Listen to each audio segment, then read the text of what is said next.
This is the first video in my Diabetic series.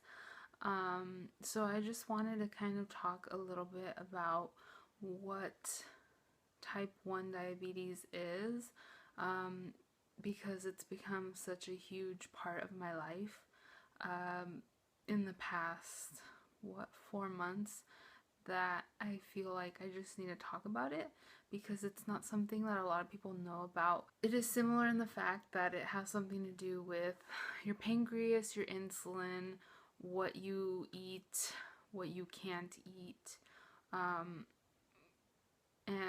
basically some medications that you take. Type 1 is basically something that a lot of people are born with.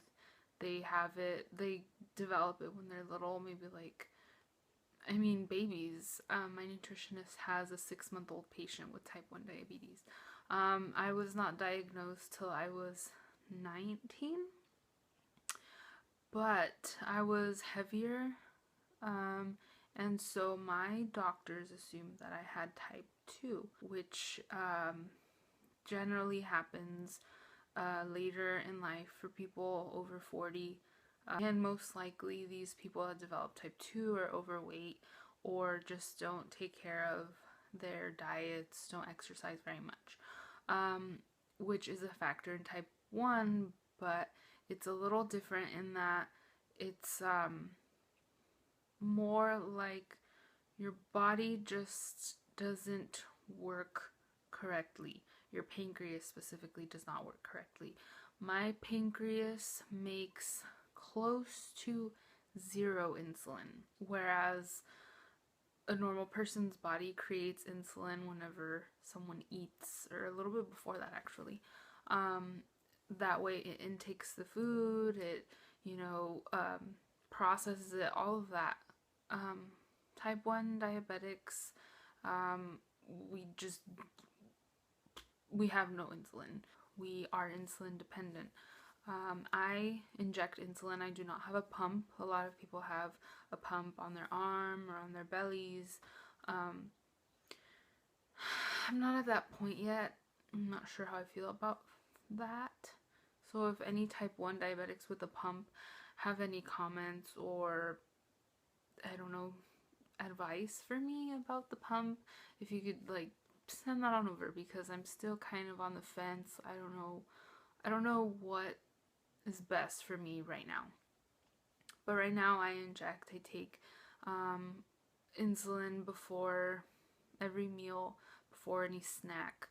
I have an insulin pen. I inject it into my belly or my arm, and then I take some right before I go to bed, and that insulin kind of is working 24 hours to manage my blood sugar levels. In October 2015, I was hospitalized with DKA, diabetic ketoacidosis. My body was basically shutting down. I was dying, literally. It wasn't like I just felt like I was dying. I was actually dying. It was crazy. It's just, when I think about it now, it's almost like foggy. Like, it was almost like a blur. It's almost like a blur now, but it was kind of like a wake-up call. Like, you're sick. Like, you need to do something. It's scary because type 1 diabetes is something you can definitely manage. It's a disease you can take control of for yourself, and if you have a goal for yourself, you can definitely reach that. But it's also unpredictable, where you don't know how your body will change. You don't know how your diabetes will change. It changes all the time, so you always have to really keep track of it. And I was just not keeping track of it at all. I wasn't taking my insulin at all. I was on medication, which I didn't need to be on, but I was on medication, insulin. I was not taking any of it. I was not following any specific diet. I was sort of working out, but not really. And so in October, my body was just like, yep, nope, can't do this anymore. So I ended up going into the emergency room. My A1C, which is your average blood sugar for the past, I think it's 3 months or so. My A1C was at 17, which is insane. It's off the charts. Like, literally, there was no chart in the hospital that went up to 17. It didn't even go past 12. Which means my blood sugars are probably in the 400s, 500s for the past 3 months. And I was in the intensive care unit for 4 days. After 4 days, I was still not fully recovered. I didn't go to work. I didn't really do anything for 2 weeks. I was just trying to focus on myself and get better. I got to see my doctor. I went to my doctor maybe about 2 weeks ago. No, longer than that. But and my A1C is still a little higher than normal. I think it should be at a 6. For type 1 diabetics, it should be like at a 6. Mine is at a 9, which is a huge drop from October, it being 17, to now. It was in December. My appointment was in December. To it dropping to 9 is incredible, and my doctor said he's never seen anything like that. So it's really awesome to hear, and I was very proud of myself to hear that I was doing so much better. And I mean, it's a struggle every day. I'm not used to it. I've only been taking insulin correctly for about 4 months now. So it's like a huge shock. Every time I think of eating something, every time I think of drinking juice, anything, I have to remember, what's my blood sugar like? Can I even eat this, I don't know, whatever it is, bagel? Is it too many carbs? Which is, I'll talk about that in another episode, but carbs is something I have to really pay attention to. Can I even eat this bagel? It's too many carbs probably, so can I? I have to calculate that. How many units of insulin do I have to take if I want to eat dinner that my mom cooked? My boyfriend wants to go out to Applebee's because it's Friday night.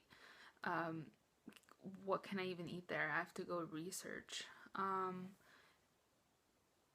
My blood sugar is low. What can I eat? I can't eat the whole, fridge. I have to be able to balance that as well.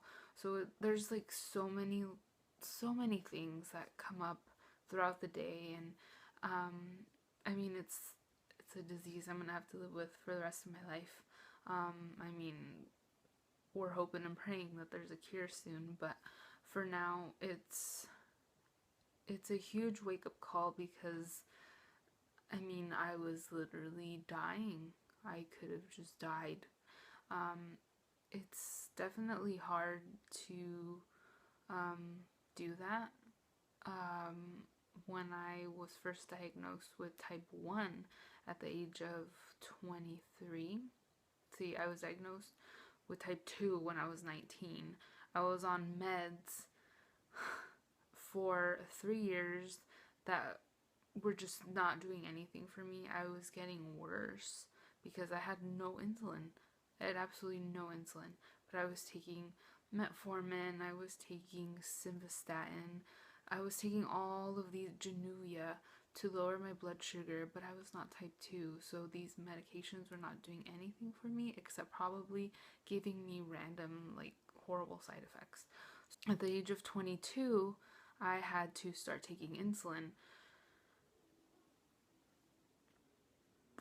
That's a huge deal because it's now an everyday, every few hours type of thing that you have to get used to. And at the age of 22, starting to do something new like that, hating needles, hating anything to do with people telling me what to eat, what I can't eat, people trying to dictate basically how I had to live my life.